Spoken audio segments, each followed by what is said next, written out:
ಜನಸಾಮಾನ್ಯರ ಆರೋಗ್ಯಕ್ಕೆ ಸಂಬಂಧಪಟ್ಟಾಗೆ ಯಾವ ಒಂದು ಯೋಚನೆ ನಾವು ಇವತ್ತು ಹಾಕಿಕೊಂಡು ಬಂದಿದ್ದೇವ ಅದು ಪ್ರಥಮ ಹಂತ. ನಮ್ಮ ಈ ಆಲೋಚನೆಯನ್ನು ಯೋಜನೆಯಾಗಿ ಮಾಡಿ ಅದಕ್ಕೆ ಬೇಕಾಗುವಂತಹ ಆ ಒಂದು ಪ್ರೊಸೆಸ್ ಮಾಡಿಕೊಂಡು ಇವತ್ತು ಫೈನಲ್ ಹಂತದಲ್ಲಿ ಇದೆ ಎಲ್ಲದಕ್ಕೂ ಕೂಡ. ಅದರಲ್ಲಿ ಮೊದಲನಾಗಿ ನಾನು ಹೇಳುವುದೇನು, ಜನರಿಗೆ ಅವರವರ ಆರೋಗ್ಯಕ್ಕೆ ಅವರವರೇ ಜವಾಬ್ದಾರಿ ಜನರಿಗೆ. ಸೊ ಜನ ಹೆಚ್ಚಿನ ಮಹತ್ವವನ್ನು ಅವರ ಆರೋಗ್ಯ ಕಾಪಾಡಲು ಅವರ ಊಟ ಉಪಚಾರ, ಅವರ ಜೀವನ ಶೈಲಿ ಮತ್ತು ಪರಿಸರಕ್ಕೆ ಒತ್ತು ಕೊಡೋ ಕೆಲಸ ಜನಸಾಮಾನ್ಯರು ಮೊದಲ ಆದ್ಯತೆಯಲ್ಲಿ ಮಾಡಬೇಕು. ನಮ್ಮ ಆರೋಗ್ಯ ಇಲಾಖೆ ಇನ್ನು ರೋಗ ಬಂದವರಿಗೆ ಮದ್ದು ಕೊಡ್ಲಿಕ್ಕಿರುವಂತ ಒಂದು ವಿಚಾರ, ಅದವ್ರು ನೆಮ್ಮದಿ ಮತ್ತು ಸಮಾಧಾನದಿಂದ ತಗೊಳ್ಬೇಕು ಬೇಕಾಗಿ ನಾವು ಇವತ್ತು ವಿವಿಧ ಯೋಜನೆ ಇವತ್ತು ಹಮ್ಮಿಕೊಂಡು ಬಂದಿದ್ದೇವೆ. ಅದಕ್ಕೆ ಈಗಾಗಲೇ ನಾವು ಎಲ್ಲ PSCಗಳಿಗೆ ನಮ್ಮ ಡಾಕ್ಟರ್, ನರ್ಸಸ್, ಅದ್ರ ಜೊತೆಯಲ್ಲಿ ಫಾರ್ಮಸಿಸ್ಟ್ ಮತ್ತು ಲ್ಯಾಬ್ ಟೆಕ್ನಿಷಿಯನ್ ಅನ್ನು ನಾವು ಇವತ್ತು ನೇಮಕಾತಿ ಮಾಡಿ ಆದರ್ಶ ಕೊಟ್ಟು ಈಗಾಗಲೇ ನೇಮಕಾತಿ ಆಗ್ತಾ ಇವತ್ತು ಇದೆ. ಕಳೆದ 1.5 ತಿಂಗಳಲ್ಲಿ ರಾಜ್ಯದಲ್ಲಿ ಸುಮಾರು 200 ಜನ ಇವತ್ತು MBBS ಡಾಕ್ಟರು ರಾಜ್ಯದ ವಿವಿಧ ಜಿಲ್ಲೆಗಳಲ್ಲಿ ಸೇರಿದ್ದಾರೆ. ಈಗಲೂ ಕೂಡ ಬಹಳಷ್ಟು ಜನ ಅರ್ಜಿ ಕೂಡ ಕೊಡ್ತಾ ಇದ್ದಾರೆ.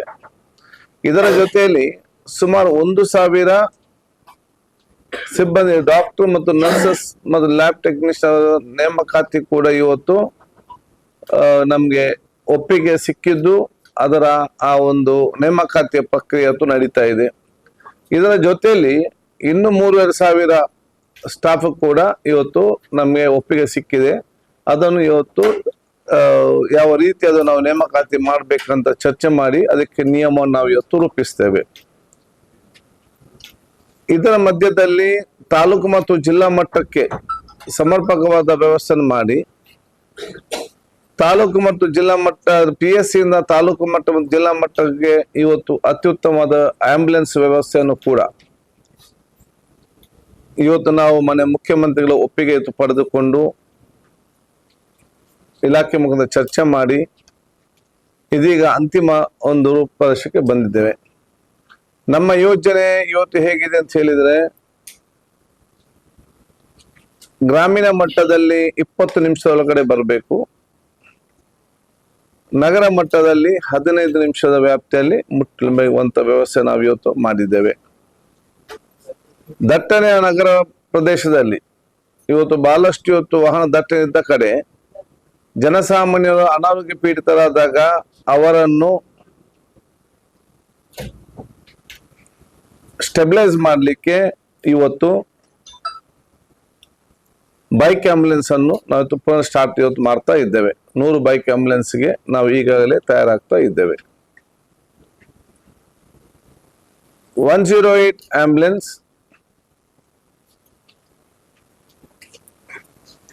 ಸುಮಾರು 450 ಹೊಸ ಆಂಬ್ಯುಲೆನ್ಸ್ಗೆ ಇವತ್ತು ಕೊಟ್ಟು ಈಗಿರುವಂತಹ ಆಂಬ್ಯುಲೆನ್ಸ್ ಸೇರಿಸಿಕೊಂಡು ರಾಜ್ಯದಲ್ಲಿ ಸುಮಾರು 750 ಆಂಬ್ಯುಲೆನ್ಸ್ ಸಜ್ಜು ಮಾಡಿ ರಾಜ್ಯ ಉದ್ದಗಲಕ್ಕೂ ಜನಸೇವೆಗೆ ಆ ಒಂದು ಗ್ರಾಮೀಣ ಮಟ್ಟದಲ್ಲಿ 20, ನಗರ 15 ನಿಮಿಷಕ್ಕೆ ಸೀಮಿತಗೊಳಿಕೆ ವ್ಯವಸ್ಥೆ ಮಾಡಲಾಗುವುದು. ಆಂಬ್ಯುಲೆನ್ಸ್ ಎಲ್ಲಿ ಆ ತರ ಬಂದ್ರೆ ಆ ಕಂಪನಿ ಯಾರದು ವಹಿಸ್ಕೊಳ್ಸ ನಡೆಸುವಂಥದ್ದು ಅವರ ಮೇಲೆ ನಾವು ಇವತ್ತು ಫೈನ್ ಅನ್ನು ಕೂಡ ಹಾಕುವಂತ ಒಪ್ಪಂದ ಇದೆ. ಅಷ್ಟು ಮಾತ್ರ ಅಲ್ಲ, ಆಂಬ್ಯುಲೆನ್ಸ್ ನ ಸ್ವಚ್ಛತೆ, ಡ್ರೈವರ್ಗಳ ವ್ಯವಸ್ಥೆ, ವಸ್ತ್ರ ಮತ್ತು ಅವರ ಒಂದು ಸ್ವಚ್ಛತೆ ಇದೆಲ್ಲ ಒಳಪಟ್ಟುವಂತ ಒಂದು ವಿಚಾರಕ್ಕೆ ನಾವು ಈಗಾಗಲೇ ನಾವಿವತ್ತು ಅಂತಿಮವಾಗಿ ರೂಪರೇಷೆಗಳನ್ನು ನಾವು ಆರ್ಥಿಕ ಇಲಾಖೆಗೂ ನಾವು ಸಲ್ಲಿಸ್ತಾ ಇದ್ದೇವೆ. ಇದು ನಾವು ಸರ್ಕಾರಿ ಆಸ್ಪತ್ರೆ ಸಿಕ್ಕುವಂತ ವ್ಯವಸ್ಥೆಗೆ ಮಾಡಬೇಕಾಗುವಂತ ಒಂದು ಯೋಜನೆ. ಇನ್ನು ಎಲ್ಲ ಆಸ್ಪತ್ರೆ ಕೂಡ ಅದು ಸೂಪರ್ ಸ್ಪೆಷಾಲಿಟಿ ಆಸ್ಪತ್ರೆ ಅಲ್ಲ. ಕೆಲವೊಂದು ಕಡೆ ಕೆಲವೊಂದು ಜಿಲ್ಲೆಯಲ್ಲಿ ಆ ಜಿಲ್ಲಾ ಮಟ್ಟದ ಆಸ್ಪತ್ರೆಯಲ್ಲಿ ಕೆಲವೊಂದು ಚಿಕಿತ್ಸೆ ಇರುವುದಿಲ್ಲ. ಆವಾಗ ಜನಸಾಮಾನ್ಯರು ಯಾರು ಕೂಡ ಸರ್ಕಾರ ಆಸ್ಪತ್ರೆಗೆ ಬಂದಾಗ ಅಲ್ಲಿ ಆ ಚಿಕಿತ್ಸೆ ಇಲ್ಲ ಅಂತ ಗೊತ್ತಾದ ಸಂದರ್ಭದಲ್ಲಿ ಖಾಸಗಿ ಆಸ್ಪತ್ರೆಯಲ್ಲಿ ಅವರ ಕಿಸೆಯಿಂದ ದುಡ್ಡು ಖರ್ಚು ಮಾಡದೆ ಸರ್ಕಾರ ದುಡ್ಡು ಖರ್ಚು ಮಾಡುವಂತಹ ಆಯುಷ್ಮಾನ್ ಕರ್ನಾಟಕ ಯೋಜನೆ ಏನಿದೆಯಾ ಅದನ್ನು ನಾವು ಇನ್ನಷ್ಟು ಉತ್ತಮ ಮಾಡಲಿಕ್ಕೆ ಇವತ್ತು ನಾವೆಲ್ಲ ಆಸ್ಪತ್ರೆ ತಜ್ಞರ ಜೊತೆ ಚರ್ಚೆ ಮಾಡಿಕೊಂಡು ಅದು ಇನ್ನಷ್ಟು ಅತ್ಯುತ್ತಮವಾಗಿ ನಾವು ಜನರಿಗೆ ಅದನ್ನು ಮುಟ್ಟಿಸುವಂತ ಪ್ರಯತ್ನ ಮಾಡ್ತೇವೆ. ಇದರಲ್ಲಿ APL ನವರಿಗೆ ಮಾತ್ರ ಇವತ್ತು ಇದೆ, BPL ನವರಿಗೆ ಮಾತ್ರ ಕೂಡ ಇವತ್ತಿದೆ. ಈ ಮುಂದಿನ ದಿನಗಳಲ್ಲಿ ಈ ಯೋಜನೆಯನ್ನು BPL ನವರಿಗೆ ಕೂಡ BPL ಯೋಜನೆಯನ್ನು APL ನವರಿಗೆ ಕೂಡ ವಿಸ್ತರಿಸುವಂತ ಚರ್ಚೆ ನಡೆದಿದ್ದು, ಮುಖ್ಯಮಂತ್ರಿಗಳು ಈ ಚರ್ಚೆ ನಡೆದಿದೆ. ಅದರ ಆಕ್ಷನ್ ಪ್ಲಾನ್ ನಾವು ಇವತ್ತು ಮಾಡ್ತಾ ಇದ್ದೇವೆ. APL ಕಾರ್ಡ್ದಾರರು ಯಾರು BPL ಸವಲತ್ತು ಪಡೆದುಕೊಂಡು ಚಿಕಿತ್ಸೆ ಪಡಿತಾರೆ ಅವರಿಗೂ ಇವತ್ತು ಈ ವ್ಯವಸ್ಥೆ ನಾವು ವಿಸ್ತರಿಸುವಂತ ಯೋಜನೆ ಇದೆ. ಯಾರಾದ್ರೂ APL ಬಂದು ನನಗೆ ಸಪ್ರೇಟ್ ಸಿಂಗಲ್ ರೂಮ್ ಬೇಕು, ನಮ್ಮ ಸಪ್ರೇಟ್ ರೂಮ್ ಬೇಕು, ನನಗೆ AC ರೂಮ್ ಬೇಕು ಅಂತ ಹೇಳಿದ್ರೆ ಅವರಿಗೆ ಅದು ಆಸ್ಪತ್ರೆಗೆ ಚಾರ್ಜ್ಗೆ ಬಿಟ್ಟಂತ ವಿಚಾರ. ಅದು ಆಸ್ಪತ್ರೆ ಫಿಕ್ಸ್ ಮಾಡುವ ಚಾರ್ಜ್ ಇರ್ತದೆ.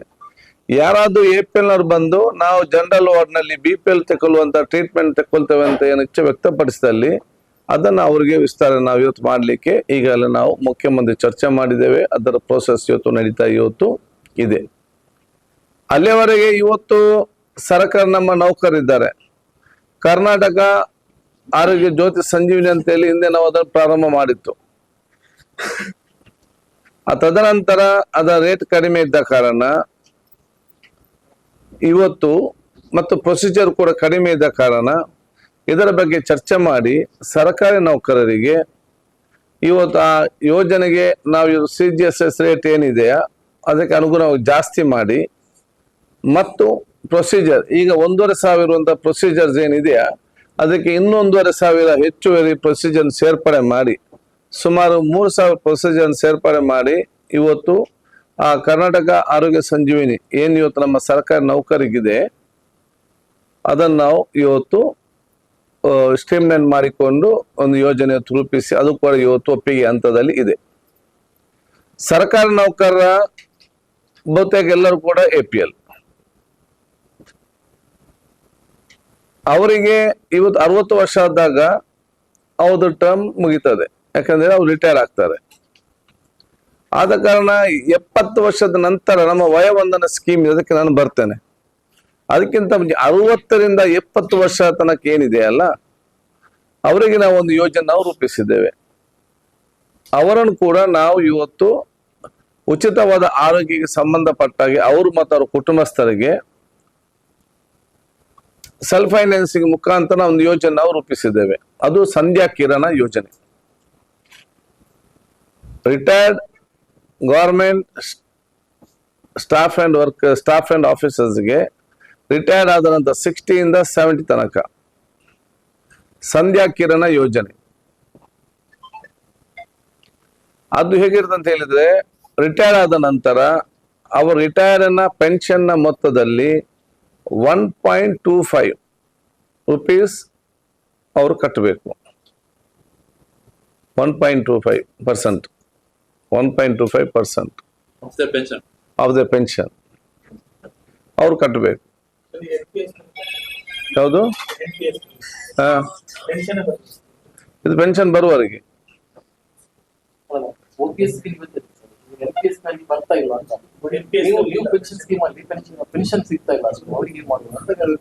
ಚರ್ಚೆ ಮಾಡ್ತೇನೆ.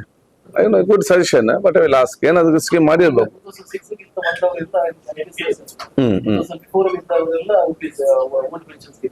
ಓಕೆ, ಅಲ್ಲ ಅದು ನಾ ಮಾತಾಡ್ತೇನೆ. ಅದಕ್ಕೆ ರೂಪಿಸಿರ್ಬೋದು 70 years ತನಕ 1.25%.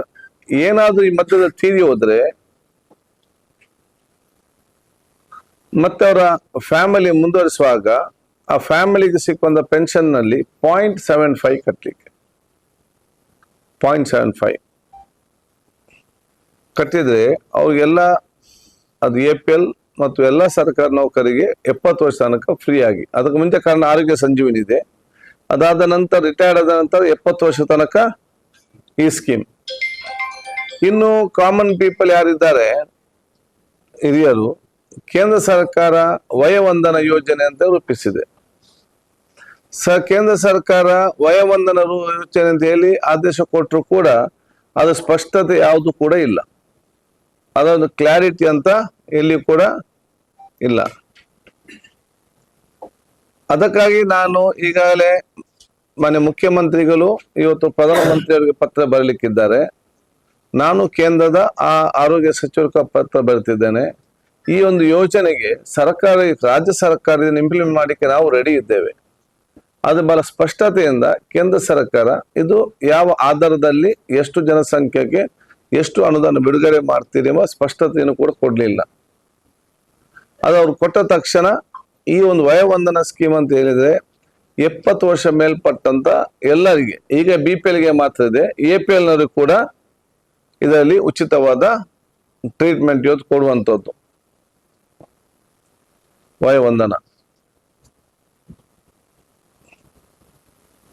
ಇದನ್ನು ನಾನು ಮುಂದಿನ ಬೆಂಗಳೂರಿಗೆ ಹೋದಂತ ಸಂದರ್ಭದಲ್ಲಿ, ಡೆಲ್ಲಿ ಹೋದ ಸಂದರ್ಭಕ್ಕೂ ಚರ್ಚಿಸಿ ಇದಕ್ಕೊಂದು ರೂಪರೇಷೆ ನಾವು ಇವತ್ತು ಮಾಡ್ತೇವೆ. ಇದು ನಾವು ಅತಿ ಶೀಘ್ರದಲ್ಲೇ ಇವತ್ತು ಮಾಡುವಂಥದ್ದು. ಯೂನಿವರ್ಸಲ್ ಹೆಲ್ತ್ ಕವರೇಜ್ APL ನವರಿಗೆ ಕೂಡ ನಾವು BPL ವ್ಯವಸ್ಥೆ ಕೊಡುವಂಥದ್ದು, ಅದು ಬಹುಶಃ ಮುಂದಿನ ಕೆಲವು ಸಮಯ ತಗೊಳ್ತದೆ. ಈಗಾಗಲೇ ನಾವು ರೆಡಿ ಮಾಡಿ ಅದು ಮುಂದೆ ಅನುಷ್ಠಾನ ಇವತ್ತು ಮಾಡ್ತೇವೆ. ಇದೆಲ್ಲ ಕೂಡ ನಮ್ಮ ರಾಜ್ಯದ ಜನಸಾಮಾನ್ಯರ ಆರೋಗ್ಯ ದೃಷ್ಟಿಯಿಂದ ಅವರ ಆರೋಗ್ಯಕ್ಕೆ ಮತ್ತು ಅವರ ಕುಟುಂಬಸ್ಥರಿಗೆ ಅವರ ಕಿಸೆಯಿಂದ ದುಡ್ಡು ಖರ್ಚು ಮಾಡಬಾರ್ದು, ಪಾಕೆಟ್ ಎಕ್ಸ್ಪೆನ್ಸ್ ಅನ್ನು ಕಡಿಮೆ ಮಾಡಬೇಕೆಂಬ ಉದ್ದೇಶದಿಂದ ಎಲ್ಲ ನಾವು ಯೋಜನೆ ರೂಪಿಸಿದ್ದೇವೆ ಅಂತ ಹೇಳಲಿಕ್ಕೆ ನಾನು ಇವತ್ತು ಬಯಸ್ತೇನೆ. ವಯೋವಂದನದ್ದು ನೀವು ಹೇಳಿದ್ರೆ ಈಗ ಅದು ಹಿಂದೆ ಬಹಳ ಈಗ ನೀವು ಇದು ಹೇಳಿದ್ರಿ, ಅದು ಅನುದಾನ ಬಿಡುಗಡೆ ಮತ್ತು ಕ್ಲಾರಿಟಿ ಇಲ್ಲ. ಏನ್ ಎಕ್ಸಾಕ್ಟ್ಲಿ ಏನ್ ರೀಸನ್? ನಿಮಗೆ ಅದು ಇದ್ದು ಸ್ಕೀಮ್ ಬಂದೇ ಬಹಳ ದಿವಸ ಆಯ್ತು, ಬೇರೆ ಕಡೆ ಅದು ಇಂಪ್ಲಿಮೆಂಟ್ ಆಗಿದೆ, ನಮ್ಮಲ್ಲಿ ಇನ್ನೂ ಇಂಪ್ಲಿಮೆಂಟ್ ಆಗಿಲ್ಲ. ಏನು ಎಕ್ಸಾಕ್ಟ್ ರೀಸನ್ ಏನು ನಿಮ್ಮ? ಎಕ್ಸಾಕ್ಟ್ ಕೇಂದ್ರ ಸರ್ಕಾರ ಏನಿದೆ ಅಂತ ಹೇಳಿದ್ರೆ ಅವರದೇ ಆದ ಒಂದು ಸರ್ವೆ ಇದೆ, ಅವರದೇ ಆದ ಸರ್ವೆದಲ್ಲಿ ಕರ್ನಾಟಕ ರಾಜ್ಯದಲ್ಲಿ 69 ಲಕ್ಷ ಜನರಿಗೆ ಮಾತ್ರ ಗುರುತಿಸಿದ್ದಾರೆ. 69 ಲಕ್ಷ ಜನರಿಗೆ ಮಾತ್ರ ಒಂದು ಕುಟುಂಬಕ್ಕೆ 1,500 ಕೊಡ್ತೇವೆ ಅಂತ ಹೇಳಿದ್ದಾರೆ. ಅದು ಕರ್ನಾಟಕದಲ್ಲಿರುವಂತಹ ಎಲ್ಲ APLಗಳು ಅದರಲ್ಲಿ ಬರುವುದಿಲ್ಲ. ನಮ್ಮ ಶೇರ್ ಹಾಕ್ಲಿಕ್ಕೆ ಕರ್ನಾಟಕ ಸರ್ಕಾರ ನಮ್ಮ ಶೇರ್ ಹಾಕ್ಲಿಕ್ಕೆ ನಾವು ರೆಡಿ ಇದ್ದೇವೆ.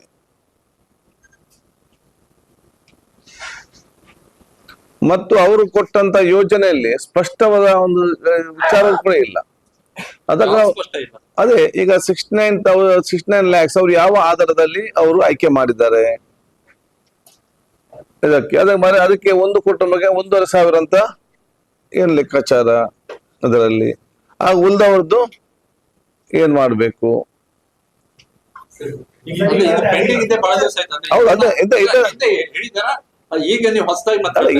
ಈಗ ನಾವು ಬಂದು ಇದರ ಬಗ್ಗೆ ಎಲ್ಲ ಚರ್ಚೆ ಮಾಡಿ ನಾವು ಅದನ್ನು ಕಾರ್ಯಯೋಜನೆಗೆ ನಾವು ತರಬೇಕು. ಯಾವುದು 1,00,000 ನಾವೇ ಆಗ್ಬೇಕಲ್ಲ, ನಾವು 1,500 ಆಗ್ತೇವೆ. ಹೌದು, ರಿಟೈರ್ಡ್ ಫ್ಯಾಮಿಲಿ ಕೂಡ ಹೌದು. ಅದೇ ಫ್ಯಾಮಿಲಿಗೆ ಕೂಡ ತೀರಿ ಹೋಗೋ ತನಕ ನಾನೊಬ್ಬ ಗವರ್ಮೆಂಟ್ ಎಂಪ್ಲಾಯ್ ಆಗಿ ನಾನು ಜೀವಂತವಾಗಿದ್ದೆ, ನನ್ನ ಪೆನ್ಷನ್ ಅಲ್ಲಿ 1.25, ನಾನು ತೀರಿ ಹೋದ ನಂತರ ನನ್ನ ಪೆನ್ಷನ್ ಅನ್ನು ಮನೆಯವರಿಗೆ ಬರ್ತದೆ, ಅದು 0.75. ಎಲ್ಲ ಆಸ್ಪತ್ರೆ 60-70 ವರ್ಷ ತನಕ ಯಾಕೆ ನಾವು ತಂದಿದೆ ಅಂತ ಹೇಳಿದ್ರೆ 70 ವರ್ಷ ಅಂತ ಈ ವಯೋವಂದನ ಸ್ಕೀಮ್ ತರ್ತೇವಲ್ಲ, ಇದೊಂದು ಸಿಸ್ಟಮ್ಯಾಟಿಕ್ ತಂದಾಗ ಎಲ್ಲ ಕ್ಲಾರಿಟಿ ಬರ್ತದೆ. ಏನಾದ್ರು ಇದು ವಯೋವಂದನ ನಾವೇನಾದ್ರು ನಾಳಿದ್ದು ಯೂನಿವರ್ಸಲ್ ಕವರೇಜ್ ನಾವು ಸ್ಟಾರ್ಟ್ ಮಾಡಿದ್ರೆ APL ನವರು ಕೂಡ APL ಕೂಡ BPL ವ್ಯವಸ್ಥೆ ನಾವು ಕೊಡ್ತೇವೆ ಅಂದ್ರೆ ಅದೆಲ್ಲ ಬಂತು ಆಟೋಮೆಟಿಕ್ ಕವರ್ ಆಗಿ ಬರ್ತದೆ.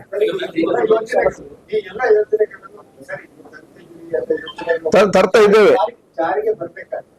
ಪ್ರೈವೇಟ್ ಹಾಸ್ಪಿಟಲ್ಸ್ ಮತ್ತು ಮೆಡಿಕಲ್ ಕಾಲೇಜಸ್ ಇದನ್ನ ಎಂಟರ್ಟೈನ್ ಮಾಡಿಲ್ಲ. ಅದರ ನಂತರ ಈಗಲೇ ನಾವು ಅವ್ರ ಒಂದು ಸುತ್ತ ಮಾತುಕತೆ ನಾವು ನಡೆಸಿದ್ದೇವೆ ಅಸೋಸಿಯೇಷನ್ ಅವ್ರಿಗೂ ಅದಕ್ಕೆ ತಯಾರಿದ್ದಾರೆ. ಅವ್ರಿಗೂ ಅದು ಬಹಳ ಖುಷಿ ಪಟ್ಟಿದ್ದಾರೆ. ಕೆಲವೊಂದು ಅವ್ರು ನಮ್ಮ ರೇಟ್ಸ್ ಏನಿದೆ ಅವತ್ತು 10 ವರ್ಷದಿಂದ ಮಾಡಿದಂತ ರೇಟ್ ಇದೆ, ಅದಕ್ಕೆ ಕೆಲವರು ಜಾಸ್ತಿ ಕೇಳಿದ್ದಾರೆ, ಕೆಲವೊಂದು ಕೋಡ್ ಕೇಳಿದ್ದಾರೆ ಬದಲಾವಣೆ. ಅದನ್ನ ನಾವೀಗ ಬದಲಾವಣೆ ಮಾಡ್ತಾ ಇದ್ದೇವೆ. ಉದಾಹರಣೆ ನೋಡುವಾಗ ಕೈಯನ್ನು ನೋವಾದ್ರೆ ಇಲ್ಲಿ ಫ್ರಾಕ್ಚರ್ ಆದ್ರೆ ಅದಕ್ಕೆ ದುಡ್ಡು ಕೊಡ್ತಾ ಇದ್ದೇವೆ, ಇಲ್ಲಿ ಫ್ರಾಕ್ಚರ್ ಏನು ಕೂಡ ಇದಕ್ಕೆ ಕೋಡ್ ಇಲ್ಲ, ಇಲ್ಲಿಗೆ ಕೋಡ್ ಇದೆ, ಇದಕ್ಕೆ ಕೋಡ್ ಇಲ್ಲ. ಕಾಲಿಗೆ ಮೊಣಕಾಲ ಕೆಳಗೆ ಆದ್ರೆ ಆಪರೇಷನ್ ಆದ್ರೆ ಕೋಡ್ ಇದೆ, ತೊಡೆ ತೈಗೆ ಹೆಚ್ಚು ಕಮ್ಮಿ ಆದ್ರೆ ನಮ್ಮಲ್ಲಿ ಕೋಡ್ ಇಲ್ಲ. ಇಂಥದ್ದನ್ನೆಲ್ಲ ನಾವು ಕೆಲವೊಂದು ಏನು ಸಣ್ಣ ವಿಚಾರ ಇದೆ ಅದನ್ನೆಲ್ಲ ಬದಲಾವಣೆ ಮಾಡಿಕೊಂಡು ಒಂದು ಸಿಸ್ಟಮ್ಯಾಟಿಕ್ ಮಾಡಿ ಅದನ್ನು ತರ್ತೇವೆ. 5 lakhs ತನಕ ಇದೆ, ಮತ್ತೆ ಅಡಿಷನಲ್ ಬೇಕಾದಕ್ಕೆ ಸ್ಪೆಷಲ್ ಪರ್ಮಿಷನ್ ತಗೊಂಡು ಕೊಡ್ತೇವೆ. ಇಲ್ಲ, ಕ್ಯಾಬಿನೆಟ್ ಈಗ ಕ್ಯಾಬಿನೆಟ್ ಸಬ್ಮಿಟ್ ಆಗಿದೆ, ಅವ್ರು ಎಗ್ರಿ ಆಗಿದ್ದಾರೆ. Budget I think 30 to 40,000 yearly ನಮಗೆ ಬರುವಂತದ್ದು.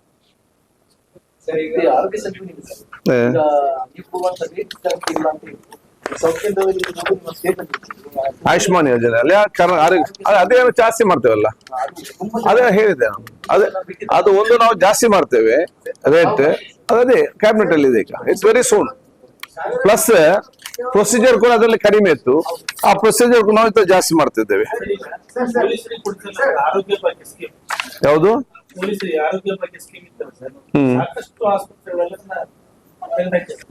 ಓಕೆ.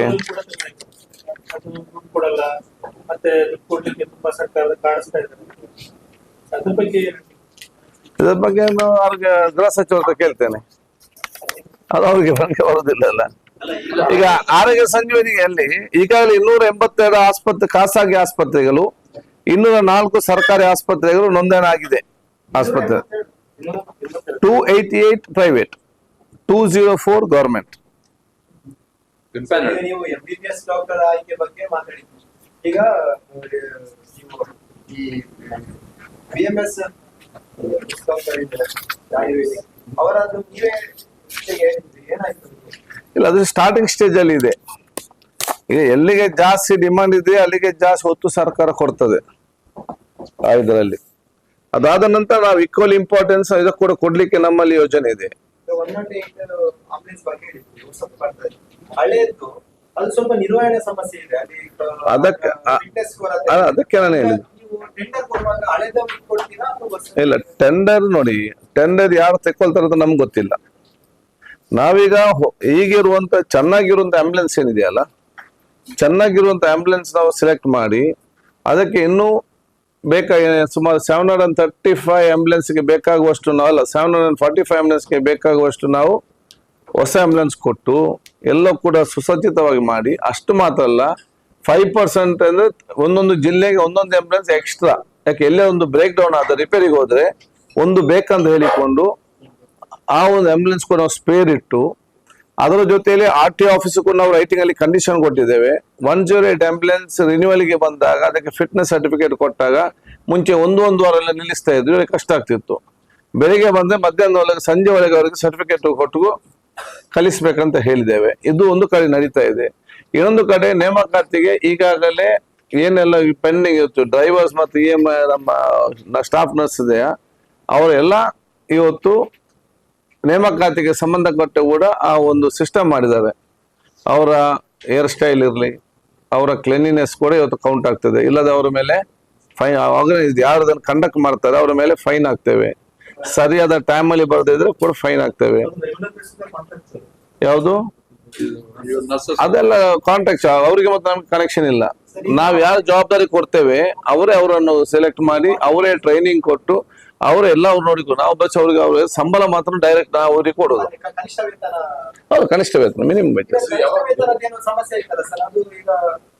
ಇಲ್ಲ, ಕನಿಷ್ಠ ವೇತನ ಅಂತ ಹೇಳಿದ್ರೆ ಲೇಬರ್ ಡಿಪಾರ್ಟ್ಮೆಂಟ್ ನವರು ಹಿಂದೆ ಕ್ಯಾಬಿನೆಟ್ ನ ಯಾವುದೇ ಒಪ್ಪಿಗೆಯನ್ನು ಪಡೆಯದೆ ಅವರಷ್ಟೇ ಒಂದು ಆದೇಶ ಮಾಡಿದ್ರು. ಅದು ಇನ್ನೂ ಅದು ಕ್ಯಾಬಿನೆಟ್ಗೆ ಬಂದದ್ದು ಇಲ್ಲದ ಕಾರಣ ಎಲ್ಲಿ ಕೂಡ ಅನುಷ್ಠಾನ ಆಗ್ಲಿಲ್ಲ. ಅದು ಕ್ಯಾಬಿನೆಟ್ಗೆ ಇನ್ನೂ ಕೂಡ ಬರಲಿಲ್ಲ. ಗೊತ್ತಿಲ್ಲ, ಸರ್ಕಾರ ತೀರ್ಮಾನ ತಗೊಳ್ತದೆ.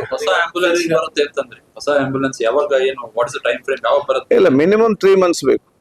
ಯಾಕೆ ಅವ್ರ ಆದೇಶ ಕೊಡ್ಬೇಕು, ಅದಕ್ಕೆ ಮತ್ತೆ ಎಲ್ಲಾ ವೆಹಿಕಲ್ ಫ್ಯಾಬ್ರಿಕೇಶನ್ ಮಾಡುವಾಗ ಅದಕ್ಕೆ ಜಟ್ ಫಂಡ್ ಫಿಕ್ಸ್ ಮಾಡ್ಲಿಕ್ಕೆ, ಯಾಕೆ ಅವ್ರು ಡೈಲಿ ಅದನ್ನು ಕ್ಲೀನ್ ಮಾಡ್ಬೇಕು.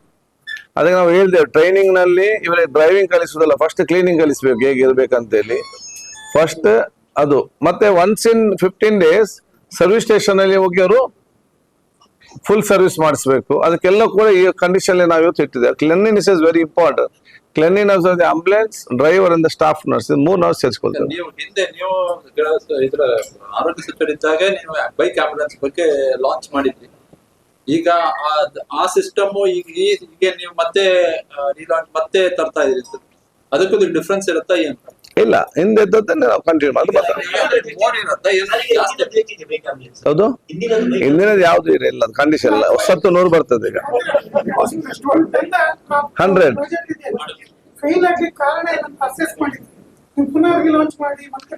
ಅದು ಫೇಲ್ ಆಗಿದೆ ಅಂತ ನೋಡಿ. 2014 ಇಂದ 2000 ಈಗ 26 12 ವರ್ಷ ಈ ಬೈಕ್ ಹಿಡ್ಕೊಂಡು ಇರ್ತದ.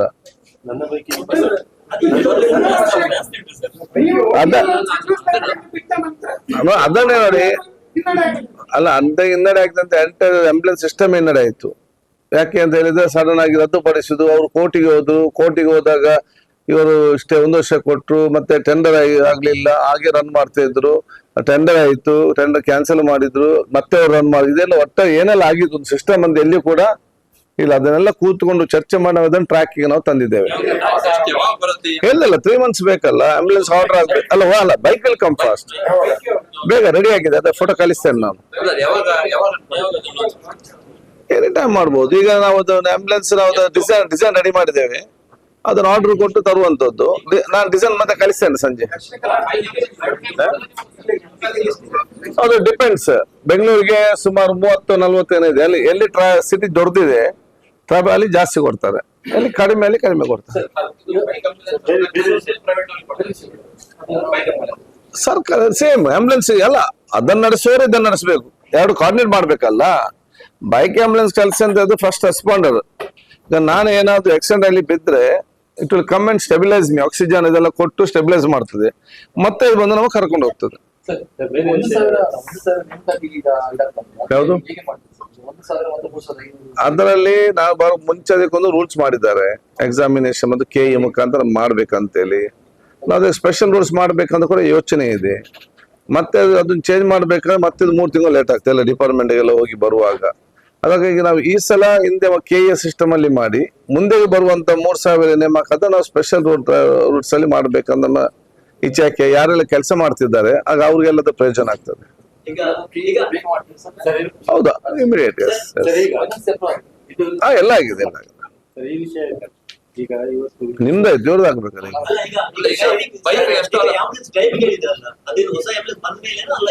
ಅಲ್ಲ, ಹೀಗೆ ಆಗ್ತದೆ. ಒಂದು ಟೈಮಿಂಗ್ ಕೊಡ್ಬೇಕಾದ್ರೆ ಎಲ್ಲಾ ಕಡೆಗೆ ಬೇಕು ಸ್ಪ್ಲಿಟ್ ಆಗಿ, ಮತ್ತೆ ಕೊಡ್ಬೇಕು. ಅವ್ರು ಎಲ್ಲಿ ತನಕ ಆಗುದಿಲ್ಲ. ಹೌದು,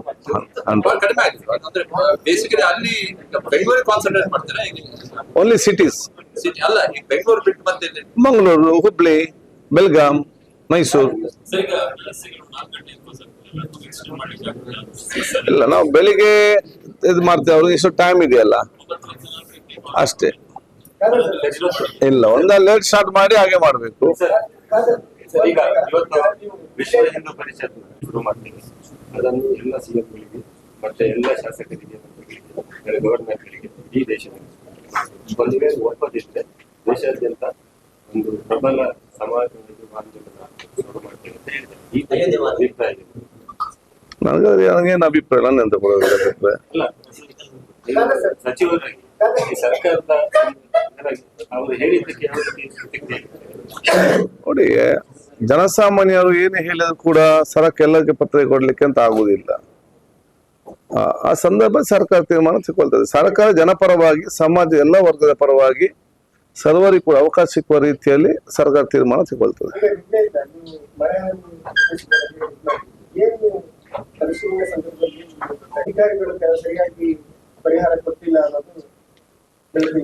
ಇವತ್ತು ನಾವು ಸನ್ಮಾನ್ಯ ಮುಖ್ಯಮಂತ್ರಿಗಳು ನಮ್ಮ ಎಕ್ಸ್ಪೆನ್ಷನ್ ಆದಂತ ಮೊದಲ ಬಜೆಟ್ ನಲ್ಲಿ ಒಂದು ಫಸ್ಟ್ ಉತ್ತರ ಯಾವ್ದಂತ ಎಲ್ಲರಿಗೂ ಕೂಡ ತಮ್ಮ ಉಸ್ತುವಾರಿ ಕೊಟ್ಟಂತ ಜಿಲ್ಲೆಗಳಿಗೆ ತಕ್ಷಣ ತಾಲೂಕು ಮಟ್ಟಕ್ಕೆ ಹೋಗ್ಬೇಕು.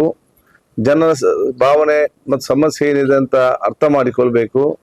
ಈಗಿರುವಂತ ವ್ಯವಸ್ಥೆಯ ಆ ಪರಿಹಾರ ಸಿಕ್ಕಿದ ನೋಡಿಕೊಂಡು ಅದನ್ನು ಕೊಡಿಸ್ಬೇಕು. ಮತ್ತು ಅಲ್ಲಿ ಏನಾದರೂ ಕೆಲವೊಂದು ಬದಲಾವಣೆಗೆ ತರಬೇಕು ಅಥವಾ ಏನಾದ್ರೂ ನಾವು ಇವತ್ತು ಸರ್ಕಾರ ಯೋಜನೆ ರೂಪಿಸ್ಬೇಕಂತ ಹೇಳಿ ಸರ್ಕಾರಕ್ಕೆ ತಿಳಿಸ್ಬೇಕಂತ ಹೇಳಿದ್ದಾರೆ. ಅದಕ್ಕಾಗಿ ನಾನು ನಿನ್ನೆ ಬೆಳ್ತಂಗಡಿ ಮತ್ತು ಬಂಟ್ವಾಳಕ್ಕೆ ಹೋಗಿದ್ದೆ. ಇವತ್ತು ಸುಳ್ಯ ಮತ್ತು ಕಡಬ ಪ್ರದೇಶ ಹೋಗಿ ಸಂಪೂರ್ಣ ರಿವ್ಯೂ ಮಾಡಿದ್ದಾರೆ. ನಾವೆಲ್ಲ ಅದಕ್ಕೆ ಜಿಲ್ಲಾ ಮಟ್ಟದ ಅಧಿಕಾರಿಗಳು, ಪೊಲೀಸ್ ವ್ಯವಸ್ಥೆ ನಾವೆಲ್ಲ ಕೂಡ ಇದ್ದೆವು. ಕೆಲವೊಂದು ಕಡೆ ಒಂದೊಂದು ರೀತಿ ಅನುಷ್ಠಾನ ಮಾಡ್ತಾ ಇದ್ದಾರೆ. ಇದು ಎಲ್ಲ ಕಮ್ಯುನಿಕೇಶನ್ ಗ್ಯಾಪ್ ಮುಖಾಂತರ ಇವತ್ತು ಆಗಿದೆ. ಕೆಲವೊಂದು ಅದಕ್ಕಾದ್ರೂ ನಾನು ಹೇಳಿದ್ದೇನೆ, ತತ್ಕ್ಷಣ ಕೊಡ್ಬೇಕು ಅವರಿಗೆ. ಮತ್ತು ಅಧಿಕಾರಿಗಳು ಬರೀ ಬುದ್ಧಿವಂತಿಕೆ ಮಾತ್ರ ಅಲ್ಲ, ಹೃದಯವಂತಿಕೆಯಿಂದ ಮತ್ತು ಪ್ರಜ್ಞಾವಂತಿಕೆಯಿಂದ ಕೂಡ ತಮ್ಮ ಕೆಲಸವನ್ನು ಮಾಡಬೇಕು. ಸರಿ, ಮತ್ತೆ ಎಲ್ಲ ಕಡೆ ಈ ಇಂಟರ್ನ್ಶಿಪ್ ಮತ್ತು ಆಗ್ತಾ ಇದೆ. ನ್ಯಾಷನಲ್ ಹೈವೇ 169 ಅಲ್ಲಿ ಬಂದು ಮತ್ತೆ ಬಿಡ್ತಾ ಇದೆ. ಇದೇ GBL ಏನು ಅವರೇ ಇವತ್ತು ತಗೊಂಡಿದ್ದಾರೆ ಕಾಂಟ್ರಾಕ್ಟ್, ಎಲ್ಲ ಕಡೆ ಇದೇ ರೀತಿ ಮಾಡ್ತಾ ಇದ್ದಾರೆ. ಅವರ ಮೇಲೆ ಆಕ್ಷನ್ ಮಾಡ್ತೀನಿ. ಇಲ್ಲ ಅದು ಯಾಕೆ ಮತ್ತು ಏನೇ ಮತ್ತು ಯಾಕೆ ಗುಡ್ಡ ಕುಸಿತ ಆಯ್ತಂತ ನಾವು ನೋಡ್ಬೇಕು. ಯಾವ ಕಾರಣದಿಂದ ಆಯ್ತು ಅಂತ ಹೇಳಿ, ಏನಾದ್ರು ಕೆಲಸ ಮಾಡುವವರ ತಪ್ಪಿನಿಂದ ಆಯ್ತು ಅಂತ ಹೇಳಿದ್ರೆ ಆಗ ಅವ್ರ ಕ್ರಮ ಆಗ್ತದೆ. ಅದೇ ಯಾಕೆ ಅಂತ ನಾವು ನೋಡ್ಬೇಕಲ್ಲ ಅದರಲ್ಲಿ. ಸರ್, ಒಂದು ಇವಾಗ ಕೆಲವು ಬ್ರಾಂಡ್ ಈ ಡ್ರಿಂಕ್ಸ್ ಮಿಕ್ಸ್ ಮಾಡ್ತಾ ಇದಾರೆ, ಮತ್ತೆ ಅದು ಫ್ಲೇವರ್ಸ್. ಈಗ ನಾವು ಫುಡ್ ಸೇಫ್ಟಿಯನ್ನು ನಾವು ಫುಡ್ ಸ್ಟ್ರೆಂತ್ ಅನ್ನು ಮಾಡಿದ್ದೇವೆ, ಸೂಕ್ತ ಆದೇಶ ನಾವು ಕೊಟ್ಟಿದ್ದೇವೆ. ನಾವೆಲ್ಲರಿಗೂ ಕೂಡ ಹೇಳ್ದಿಷ್ಟ, ದೊಡ್ಡ 5 ಸ್ಟಾರ್ ಹೋಟೆಲ್ ಹಿಡಿದು ತಳಮಟ್ಟದವರೆಗೂ ಹೇಳ್ದಿಷ್ಟೇ, ಅಡಲ್ಟ್ರೇಟೆಡ್ ಕೃತಕ ಯಾವುದೇ ರೀತಿಯ ನೀವು ಊಟ ಅಥವಾ ಆಹಾರ ಪದಾರ್ಥ ತಯಾರು ಮಾಡ್ಲಿಕ್ಕೆ ಯಾರು ಕೂಡ ಹೋಗಬೇಡಿ. ಮತ್ತು ಎಲ್ಲಾ ರೀತಿಯ ಚೆಕ್ ಅನ್ನು ನಾವು ಇವತ್ತು ಮಾಡ್ತೇವೆ. ಇದರಲ್ಲಿ ಕೆಲವೊಂದು ಸಂದರ್ಭದಲ್ಲಿ ಆಗಿಂದಾಗಿ ಎಲ್ಲ ರೇಟ್ ಕೂಡ ಇವತ್ತು ನಡೀತಾ ಇದೆ. ಇವತ್ತು ಕೂಡ ನಡೆದಿದೆ ಕೆಲವೊಂದು ಕಡೆಗಳಲ್ಲಿ, ನಾಳೆ ಕೂಡ ಇರ್ತದೆ. ಈಗ ಡ್ರಿಂಕ್ಸ್ ಸ್ಯಾಂಪಲ್ ಕಲೆಕ್ಟ್ ಮಾಡ್ತಾ ಇದ್ದಾರೆ. ಬಟ್ ಈಗ ಅದ್ರದ್ದೇ ರಾಜ್ಯಕ್ಕೆ ಅನ್ವಯ ಆಗುತ್ತೆ, ನೀವು ಸಪರೇಟ್ ಬೇರೆ ಮಾಡ್ತಾರೆ? ಇಲ್ಲ, ನಮ್ಮ ರಾಜ್ಯಕ್ಕೆಲ್ಲ ನಮ್ಮ ರಾಜ್ಯದ ಮುಖಾಂತರ ನಾವು ಇವತ್ತು ಮಾಡ್ತೇವೆ. ಅಲ್ಲ, ಇದು ನಮ್ಮ ಅದಕ್ಕೆ ಸ್ಟೇಟ್ ಇದೆ ಅಲ್ಲ. ಅಲ್ಲ, ಬಹುತೇಕ ನಿಂತಿದೆ, ಕೆಲವು ಕಡೆ ಇದೆ ಅಂತ ಗೊತ್ತಿಲ್ಲ. ನಿಮ್ಗೆ ಟೇಸ್ಟಿಗೆ ನಮ್ಗೆ ಹೇಳಿ, ನಾವು ಇಡ್ತೇವೆ ಹೋಗಿ ಅವರು.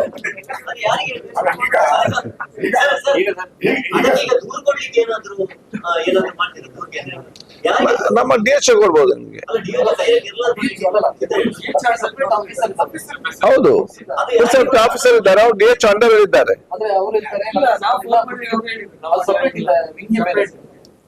ಯಾವುದು ಅಲ್ಲ, ಆಯ್ತು ಬರ್ದ ಆಫೀಸರ್, ಹೌದು ಆಫೀಸರ್ ಇದ್ದಾರೆ. ಹೌದು, ಒಬ್ಬೊಬ್ರೆ ಒಂದೊಂದು ಜಿಲ್ಲೆಗೆ ಒಬ್ಬೊಬ್ರು ಇದ್ದಾರೆ. ಅದಕ್ಕೆ ನಾವು ಹೊಸ ನೇಮಕಾತಿ ಎಲ್ಲ ಮಾಡ್ತಾ ಇದ್ದೇವೆ ಈಗ. ಯಾಕೆ it's one of the powerful act. ಮತ್ತೆ ಕರೆಕ್ಟ್ ಆದ C&R ರೂಲ್ಸ್ ಇನ್ನೂ ಕೂಡ ಆಗ್ಲಿಲ್ಲ. ಯಾವ ಕ್ವಾಲಿಫಿಕೇಶನ್ ನೇಮಕಾತಿ ಆಗ್ಬೇಕು ಅದು ಬಂದ ತಕ್ಷಣ ಡಾಕ್ಟರ್ಗಳನ್ನ ಹಾಕಿದ್ರು. ನಾನು ಬಂದು ನೋಡಿದಾಗ ಮತ್ತೆ ನಾನು ಬಂದೆ, ನಾನು ಹೇಳಿ ನಮಗೆ PSL ಡಾಕ್ಟರ್ ಇಲ್ಲ, ನೀವು ಇದಕ್ಕಿಂತ ಡಾಕ್ಟರ್ ತೆಗೆದು ನಾವು ಇಲ್ಲಿಗೆ ಹಾಕಿದ್ದೇವೆ ರಿಟರ್ನ್ ಕೆಲವೊಂದು ಕಡೆ. ಯಾಕಂತ ಹೇಳಿದ್ರೆ ನಾವು ಡಾಕ್ಟರ್ನ ಹಾಕಿದ್ರೆ ನಮ್ಗೆ PSL ಡಾಕ್ಟರ್ ಇಲ್ಲ, ಮತ್ತೆ ಎಲ್ಲರಿಗೂ ಕೂಡ ಕುತ್ಕೊಳ್ಳಿ ಇಂಟ್ರೆಸ್ಟ್ ಜಾಸ್ತಿ ಲೈಸೆನ್ಸ್ ಕೊಡ್ಲಿಕ್ಕೆ. ಈಗ ವಯೋವರ್ಧನದ್ದು ನೀವು ಹಿಂದೆ ನಿಮ್ಮ ಪ್ರೆಡಿಸೆಸರ್ ಇದ್ದಾಗ ಅವರು ಇದನ್ನ ಎತ್ತಿದ್ರು, ಅವಾಗ ಕ್ಲಾರಿಟಿ ಬೇಕು ಅಂತ ಹೇಳಿ. ಅವ್ರಿಗೆ ರಿಪ್ಲೈ ಬರ್ಲಿಲ್ವಾ? ಯಾಕಂದ್ರೆ ನೀವು ಮತ್ತೆ ಈಗ ಹೊಸದಾಗಿ ಮತ್ತೆ ನೀವು ಆವಾಗ ಓವರಲ್ಲಿ ಕ್ವಶನ್ ಇತ್ತು, ಇವರ ಸೆಕ್ರೆಟರಿ ಮಾತಾಡ್ತಿದ್ರು. ಅದು ಆಯ್ತು ನೋಡುವ ನಾವು ಕೊಡ್ತೇನೆ ಅಂತ ಹೇಳಿಕೊಂಡು ಮತ್ತೇನು ಸುದ್ದಿ ಇಲ್ಲ.